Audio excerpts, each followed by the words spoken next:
She rolled her eyes. "You'll never leave me, you need me too much." I just nodded. 2 weeks later, when she returned to find the lease transferred, my things gone, and my name missing from the joint bank account, she finally understood who really needed who. I, 31 male, have been methodically planning my exit for months. My girlfriend Veronica, 29, genuinely believes I'm helpless without her. She said those exact words to me 3 weeks ago during another one of her condescending lectures about how I'd fall apart without her guidance. We've been together 4 years, living together for 2. What started as her being helpful slowly morphed into complete control. She manages our finances, I'll explain the quotes later, picks my clothes, decides our meals, even filters my friend group. According to her, I'm too scattered, too trusting, too naive to handle adult life. The breaking point came 6 months ago. I'd gotten a promotion at work, senior analyst to team lead, 20% raise. Came home excited to celebrate. Her response? "Oh, sweetie, are you sure you can handle that? You know how you get overwhelmed. Maybe you should tell them you're not ready." When I said I was definitely taking it, she sighed like I was a child insisting on touching a hot stove. That night, she called my boss, she had his number from a company barbecue, to discuss concerns about my stress levels. He told me the next day, confused why my girlfriend was trying to talk him out of promoting me. That's when I started planning. See, Veronica created this whole narrative where I'm the helpless man-child and she's the suffering saint, keeping me functional. She tells everyone, friends, family, random baristas, how much work I am. Eye rolls and knowing looks whenever I speak. "That's why I handle the money," she'd say, patting my hand. "Numbers confuse him." The thing is, I have a master's in data science. Numbers literally pay my bills. But I let her believe her own hype while I quietly got my affairs in order. About the joint bank account, it's not actually joint. She demanded access to my finances early on to help manage things. I gave her my login info but never added her as an authorized user. She thinks she's on the account because she uses my credentials. Legally, it's solely mine. She's never checked the actual paperwork. 3 weeks ago, we were at her sister's house. I mentioned maybe getting my own place when our lease ends, just thinking out loud. She actually laughed. "You, living alone? You can't even remember to buy toilet paper without my lists. You need me too much to ever leave." She rolled her eyes at her sister, who nodded sympathetically. Men, they agreed. I just nodded, didn't argue, let them have their moment. What Veronica didn't know, I'd already been approved for my own apartment, movers were scheduled, new bank accounts were opened, lease transfer paperwork was ready. See, Veronica works in pharmaceutical sales, travels constantly. She had a 2-week conference coming up in Vegas. Perfect timing. She left last Tuesday morning, making sure to leave me detailed instructions for existing without her. Meal prep in labeled containers. Daily schedule printed out. Emergency contact list. Her mom, her sister, her best friend in that order. Reminded me 3 times about the automatic bill payments she'd set up from our account. "Try not to burn the place down," she said, kissing my forehead like I was 5. "I'll do my best," I replied. The second her Uber pulled away, I initiated phase 1. Update 1, holy hell, the entitlement is even worse than I imagined. Started with the bank. Logged in, changed my password, removed her saved devices. Then transferred everything except $1,000 to my new account at a different bank. Left that grand as a cushion so automatic payments wouldn't bounce before I could update them. Not my problem if she didn't notice. Next, the apartment. Our landlord, Lester, is a good dude. I explained the situation, showed him the lease, only my name. Veronica never wanted to be tied down, legally. He'd been wondering why she acted like she owned the place when she wasn't even on the paperwork. Transfer was simple. Gave notice I'd be out by month's end, forfeiting my deposit to break the lease early. Worth every penny. Movers came Thursday, took only what was mine, which turned out to be most things. The TV, mine. Couch, mine. Bed, mine. Gaming setup she always complained about, obviously mine. Kitchen stuff, mostly wedding gifts from my side. Left her personal items neatly organized. Her clothes, toiletries, the meditation cushion she never uses, her vision board. Even left the kitchen table, hers with a nice note. Took only what's mine, best of luck. Friday was the fun part. See, Veronica had been using my Amazon Prime, Netflix, Spotify, everything, all under my accounts because it's easier to manage everything together, babe. Changed every password, removed her devices, canceled her scheduled orders. Apparently she had a $300 skincare routine on auto ship via my Prime account. Then I updated my emergency contacts at work, removed her, added my brother. HR mentioned they were relieved. Apparently she'd called them multiple times about my stress levels and concerning behavior, aka me being successful. New apartments gorgeous, BW. Downtown loft, exposed brick, 0 condescending girlfriends. Already feels more like home than our place ever did. But here's where it gets wild. Remember how she has my old bank login? Well, she must have tried to check our finances because I started getting notifications about failed login attempts. Then came the texts. I hadn't blocked her yet, wanted to see the meltdown. Babe, something's wrong with the bank app. It's not letting me in. Did you change something? Hello? This isn't funny. Fix it. I responded once, changed my password for security. You never had authorization to access my account anyway. Radio, silence. Then, about an hour later, what do you mean your account? We've been together 4 years. I manage our money. You can't just cut me off. Me, I didn't cut you off from your money. That account only ever had my name on it. You have your own accounts, right? More silence. Then the calls started. Declined them all. She left one voicemail, trying to sound calm, but her voice was shaking. Hey babe, I think we're having a misunderstanding. Call me back so we can sort this out like adults. You know how confused you get about financial stuff. Confused? Lady, I analyze data patterns for a living before moving to management. But, sure, numbers hard. Saturday she must have called her sister because I got texts from Natasha. What did you do? Ronnie's freaking out. She says you stole her money. You can't just abandon her while she's working. Me, I moved my money from my account to another one of my accounts. If Veronica needs funds, she has her own salary. You know she has expenses, her car payment, her credit cards. How could you be so cruel? Why were her expenses coming from my account? No response to that one. The real explosion came Sunday. Veronica tried to buy something in Vegas, and her card got declined. Not my card. Her card. Turns out, she'd been using my account as her personal piggy bank and letting her actual salary just sit there, accumulating late fees on her own bills. I'm stranded in Vegas because of you. My card got declined at a business dinner. Do you know how humiliating that was? Fix this now, or I swear to God. Me, you have your own money, use it. It's all tied up in bills because I thought we were a team. You said I could use your account. I built my whole budget around our arrangement.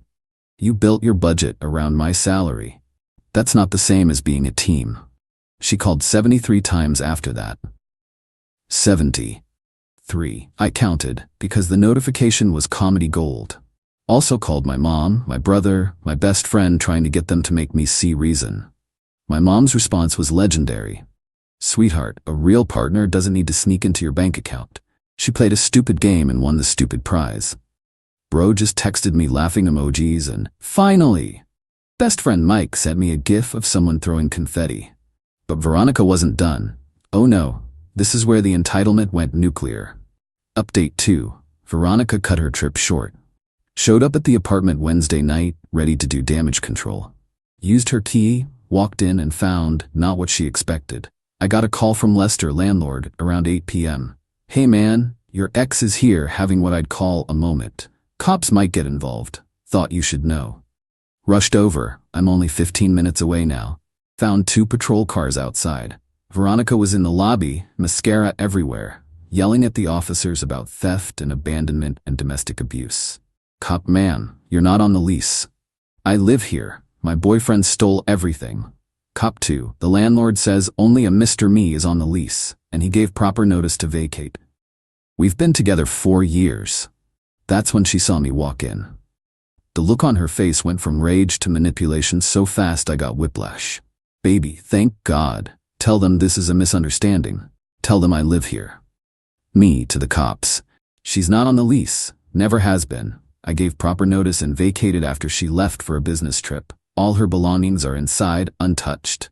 Veronica, you can't do this. I manage everything. You'll fall apart without me. Cop 1 looking tired. Sir, do you want to press charges for harassment? Veronica went pale. Me, not at this time. I just want to collect my remaining items from the storage unit and leave.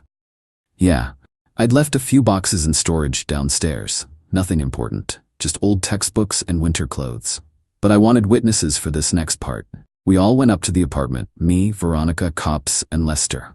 Veronica rushed in first, and the wail she let out was, something. Where's the TV? Where's the furniture? What did you do? Me, I took my belongings. Your items are in the bedroom and bathroom. She ran to the bedroom. Another wail. Then the bathroom. Then the kitchen. You took the coffee maker? It was a gift from my sister. The Instant Pot? Birthday present from my mom. The good knives? I bought those. She spun around, desperate. You can't live without me. You don't even know how to cook. Lester piped up. Ma'am, he needs to get his boxes and go. You'll need to decide if you're taking over the lease or vacating. I need an answer by Friday. I'm not signing anything. This is his apartment. He has to come back. Cop 2. That's not how leases work. I got my boxes. As I was leaving, Veronica made one last attempt. Where are you even staying? You'll be back in a week when you realize you can't function alone. I'm good, thanks. You don't even know how to do laundry properly. Lester, under his breath, you dated this woman for 4 years? The cops escorted me to my car, probably to prevent further drama. As I drove away, I saw Veronica in the window, on her phone, probably calling in reinforcements. The text started again an hour later. Not from her. I'd finally blocked her. But from everyone in her orbit. Her mom, how could you leave our Ronnie homeless? Her other sister, you're heartless. She gave you the best years of her life. Her best friend, she literally managed your entire life and this is how you repay her? Her cousin somehow, wow, just wow, way to show your true colors. The narrative was consistent. Poor Veronica, abandoned by the helpless man-child she'd sacrificed everything to take care of. Then came the twist I didn't see coming. Veronica's dad reached out, not to berate me, to apologize. Son, I watched my daughter turn into someone I don't recognize, saw how she talked to you at family dinners, told her mother it wasn't right, but nobody listened to me. You did what you had to do. Good luck. Plot twist, even her own dad knew she was toxic. But Veronica wasn't done, not by a long shot. Update 3, y'all. The audacity of this woman knows no bounds. First, she tried financial warfare. Since she couldn't access my accounts anymore, she went after everything else. Tried to cancel my phone plan, I'm on my own account, nice try. Called my credit card companies claiming identity theft. They called me to verify, we had a laugh. Even tried to get me removed from my gym membership that I've had since before we met. When that didn't work, she targeted my job. Sent an email to my CEO, not my boss, the actual CEO, about her concerns regarding my mental stability and fitness for leadership. Attached was a whole manifesto about how she'd been managing my mental health issues. For years and without her supervision, I was a danger to the company. My CEO forwarded it to HR and my boss with one line, "Handle this, please. Seems like a personal matter." HR called me in. The head of HR, Denise, looked exhausted. "Is this your ex?" Unfortunately. She's called 6 times this week, emailed the entire executive team, even showed up at reception Monday demanding to speak with someone about your condition. I don't have a condition. We know. Your performance reviews are stellar, but this is becoming a security issue. They issued a no trespass order and sent her a cease and desist. Also gave me the option to work from home for a bit. I took it. But the real the real kicker came Thursday. My buddy Jake works at a car dealership. He texts me, "Dude, your ex is here trying to trade in a car that isn't hers?" What? Rushed over, found Veronica arguing with the finance manager, waving paperwork around. "It's my car, he gave it to me." "Ma'am, the registration and loan are in Mr. Me's name only. We're domestic partners. Not according to any legal documentation." That's when she saw me. The mask slipped for a second, pure rage, before switching to tears. "Baby, tell them you gave me the car." Here's the thing, 2 years ago, her car died. I helped her get a new one. By helped, I mean I co-signed the loan because her credit was trash. But we'd agreed she'd make all payments and transfer it to her name once her credit improved. Guess what never happened? The payments came from my account because she was managing our finances, remember? The car stayed in my name. And now she was trying to trade in my car for a newer model. Fine. Sir, are you authorizing this transaction? Me, absolutely not. In fact, I'd like to discuss my options for getting my name off this loan. Veronica, you can't do this. Me, you've been driving my car, paid for with my money, for 2 years. I think I've been more than generous.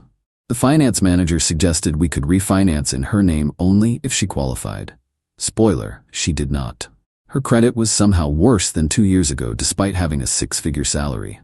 She stormed out, but not before spitting. You're nothing without me. Nothing. You'll come crawling back when you realize you can't even match your socks without me. Jake, who'd been watching. Bro, does she think you're an actual toddler? Apparently. But the sickest part? She'd already posted on social media about her new car, complete with pictures at the dealership. Had to do damage control quick. Posted my own update. PSA, I am not purchasing any vehicles. If someone claims I'm buying them a car, please verify with me directly. Thanks. The comments were hilarious. Mutual friends started piecing things together. Someone even commented, "Is this why V deleted her post about the BMW?" Then came the extinction. I mean, the desperate burst of activity, different phrase, same energy. Veronica created a whole presentation, an actual PowerPoint, about why I needed her. Sent it to me, my family, my friends, and somehow my LinkedIn connections. Slide titles included, Domestic Tasks Ronnie Handles, Financial Decisions Ronnie Makes, Social Situations Ronnie Navigates for Him, Why This Is a Mental Health Crisis. The last slide was a photo of us from last Christmas with the text, "Don't let him throw this away because of a manic episode." Manic episode because I moved out and managed my own money? My LinkedIn started blowing up. Professional contacts asking if I was okay. My mentor called laughing so hard he could barely breathe. Did your ex really make a PowerPoint about your inability to do laundry? The presentation backfired spectacularly. People who'd been neutral started reaching out. Dude, I had no idea she was this controlling. Why did she have your bank passwords? Is this why you always had to ask her before hanging out? This explains why you stopped coming to poker night. Her own friends started questioning things. One messaged me privately, "I'm starting to see why you left. This is unhinged." But the final straw, the moment that ended everything, came yesterday. Final update. Veronica's last play was both pathetic and potentially criminal. I got a call from my bank about suspicious activity. Someone had tried to open a credit card using my SSN. 3 guesses who? Rushed to the bank, the manager pulled up the application, submitted online using my information but with Veronica's phone number and email for contact. The shipping address? Her sister's place. Bank manager, we flagged it because the contact info didn't match your profile. This is identity theft. I know exactly who did this. Would you like to file a police report? Yes, I would. The detective assigned to the case was a no-nonsense woman named Rivera. She took one look at the evidence, the application, the emails, the PowerPoint, the cease and desist from my job, and said, "This is escalating. Has she made any threats?" I showed her the latest texts from Veronica's friends and family. Most were just calling me names, but one from Veronica's cousin stood out. "She knows where you work. Watch your back." Detective Rivera, that's a threat. We're going to pay Miss Veronica a visit. The arrest happened this morning. Veronica was charged with identity theft, harassment, and making criminal threats, thanks to her cousin's text. I wasn't there, but her sister live-streamed part of it on Instagram, classy family, screaming about injustice and setup. The comments on the livestream were not what she expected. Wait, she stole his identity? Girl, your sister needs help. This is what happens when you can't take no for an answer. He left. Move on. This is embarrassing. Veronica's mom called me crying, begging me to drop the charges. She's just heartbroken. She didn't mean it. She tried to open a credit card in my name.